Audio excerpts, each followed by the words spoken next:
बिस्मिल्लाहिर्रहमानिर्रहीम। अस्सलामुअलैकुम प्यारे दोस्तों, उम्मीद करते हैं कि आप सब खैर वाफियत से होंगे। किसी मुल्क में एक अमीर आदमी रहता था जिसके पास बेशुमार दौलत थी और बड़ी जागीर के साथ साथ पालतू जानवर भी बहुत ज़्यादा थे। उस अमीर शख्स के 4 बेटे थे। उन बेटों से वो बड़ी मोहब्बत करता था, मगर उसे ये फ़िक्र भी रहती थी कि अब मैं बूढ़ा हो गया हूँ, कहीं ऐसा ना हो कि मेरे मरने के बाद मालो दौलत के बंटवारे में चारों बेटे एक दूसरे से नाराज़ हो जाएं। इत्तफाक की बात है कि कुछ दिनों बाद वो अमीर आदमी ऐसा बीमार पड़ा कि ज़िंदा रहने की उम्मीद कम से कम होती चली गई। उसने तमाम बेटों को अपने पास बुलाया और अपने ख़ास मुलाजिम को हुक्म दिया कि 4 देगों का इंतज़ाम करे। बेटों को बताया कि जब मैं इस दुनिया से चला जाऊं तो आपस में मिलजुल कर रहना, मेल मलाप में बड़ी बरकत होती है। मैंने तुम चारों के लिए बहुत कुछ छोड़ा है। मेरी मसहरी के चारों पायों के नीचे एक एक देग गड़ी है जो तुम अपनी अपनी पसंद से ले लेना। फिर चारों बेटों को रुखसत कर दिया।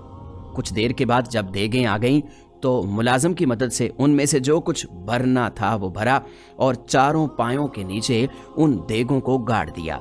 जब अमीर आदमी को ये एहसास हो गया कि उसकी आखिरी सांसें हैं तो बेटों को फिर अपने पास बुलाया और कहा, प्यारे बेटो, धन दौलत के लिए अक्सर बड़ा खून खराबा होता है।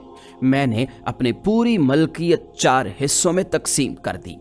तुम में से हर एक के हिस्से की देग तुम्हें मिल जाएगी। मेरे लिए तुम सब आंखों के तारे हो। मैं चाहता हूं कि आखिरी सांस लेने से पहले हर एक को अपना हिस्सा मिल जाए। चारों बेटों ने गर्दनें झुका दी और बाप ने सबसे पहले छोटे बेटे को अपनी पसंद का पाया मुंतखब करने को कहा। फिर दूसरे तमाम बेटों ने भी ऐसा ही किया और सब मुतमईन होकर बाप के पलंग से ही लगे बैठे रहे ताकि उसकी प्यार भरी नजरों के सामने रहें। बाप के इंतकाल को इतने दिन बीत गए कि तमाम रस्में अदा हो गईं।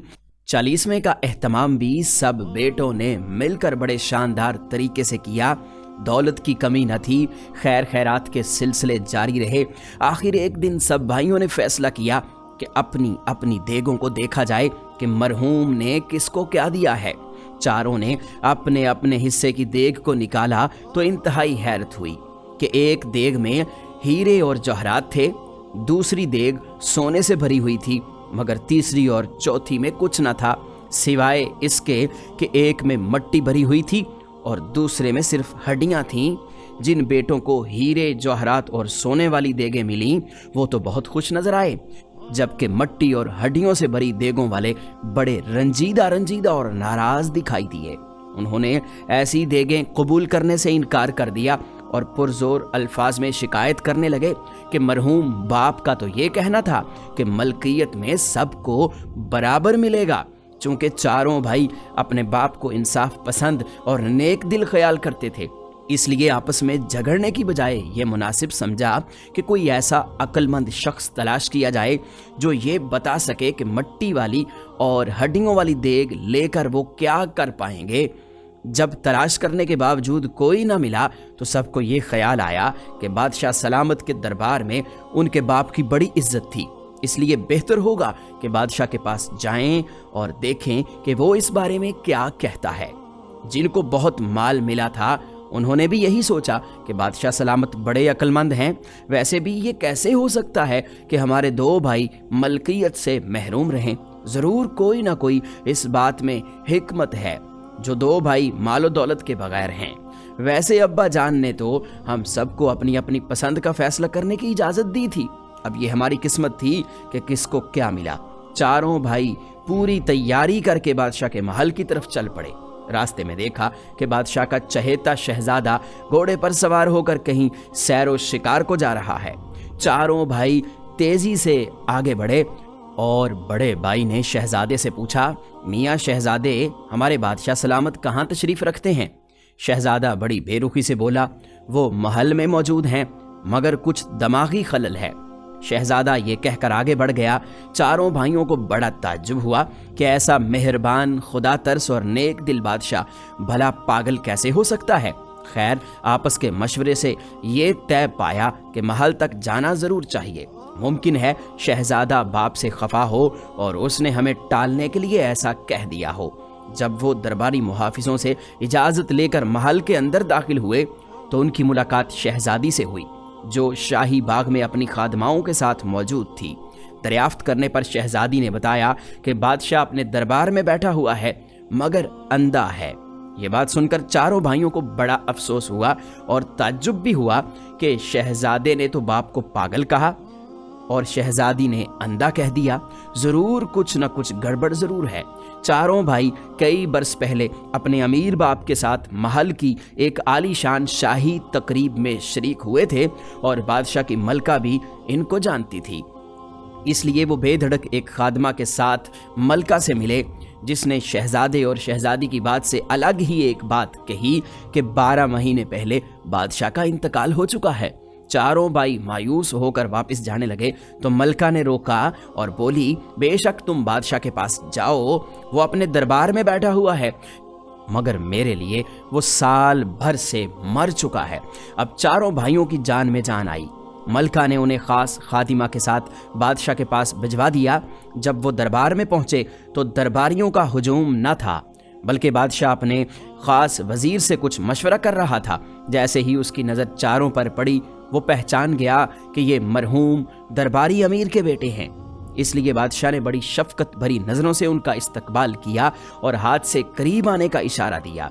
जब वो चारों बादशाह के सामने पहुंचे तो बादशाह ने वजीर को उनके वालिद की खूबियां बताईं और उसकी वफात पर अफसोस का इजहार करने के बाद वजीर के पास वाली जगह पर उन सब भाइयों को बैठने को कहा।